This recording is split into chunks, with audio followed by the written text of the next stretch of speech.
you talked recently about working with Gene Kiniski in British Columbia. Wondering how long you worked there and if you have any other memories of the territory. I was there for about 10 months. Yeah, I really enjoyed it. Beautiful country, just no money. Ah, okay. So, I mean, unbelievably no money. so I mean, is this what I know that this was early in your career. So, are you saying no money is in like I've heard about like $20 payoffs? Was it that kind of Yeah, thing? yeah, that kind of thing, man. Oh no, that is brutal. Brutal. So you worked a 45-minute match with Gene Kiniski and then be like, "Hey, great match, kid, and here's $30 or something." Here's $50. Oh my god. Awful. Yeah, it was terrible, man. But I tell you, that British Columbia is one of the most beautiful places I've ever been. Yeah? Yeah, the sightseeing is unbelievable, man. You go up that uh, canyon to Kamloops, and you go along the Fraser River, and there's no less than 200 waterfalls. Wow. You just see one after another.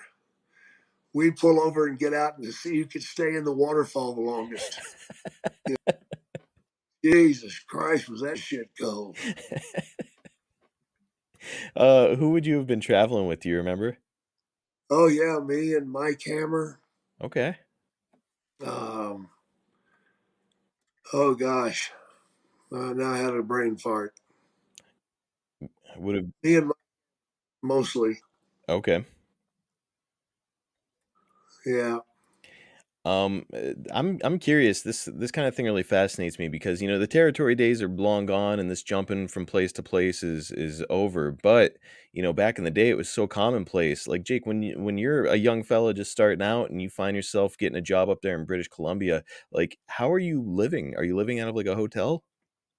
yeah. It wasn't the Hilton though. It's not on fucking $25 a night, No, man, it was pretty rough stuff. and you did that for 10 months. Oh my god, dude. But I got the opportunity to learn a lot. Okay. And that was the whole reason of going. The guys that I went up there and wrestled, you don't know them, but Bobby Bass, uh, guy by the name of Don Waite, who retired shortly after he left there. He'd had enough. Uh, Moose Morowski, I've heard that name. yeah, yeah. He taught me an awful lot, man. An awful lot. I had my first cage match with the Moose. Did you really? Yes. What'd you think of it? A little bit more than I wanted. How He had, so? well, he had taped his blade to his wrist, and during the match, it poked through. Oh, no. And he went to grab my leg and just shot up my leg with his arm and sliced me open about 12 inches long. Yikes. And it just opened up, man. You could see my tendons and shit. Holy shit. Yeah, it was pretty wild.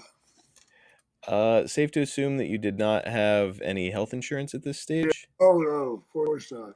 How did you close this wound, Jake? Just taped it together. That's about as old school as it gets, folks. Yeah, we just taped it together the best we could. This is making me wonder, would you have done your first blade job, like, to yourself around this time in your Yeah, career, or d would it have yeah, been earlier? yeah. What did you think of doing it to yourself? Were you nervous first time? Oh, I got off on it. Oh, you enjoyed it? Yeah, I did. No shit. Yeah, I did. There's a rush to it. Well, and not to mention, like, the crowd, I'm sure has this huge reaction out of nowhere, and, I'm sure it makes you really kinda get addicted to it. Extra fuel for the fire, man. Now, I was really surprised whenever you told me about wrestling Gene Kiniski. It's just one of those old school names that I would have never pictured you mixing it up with. Yeah. Uh, are there any other names over the years that you think maybe fans might be surprised to hear that you had worked with over the Oh, course of your career? yeah, Bulldog Bob Brown.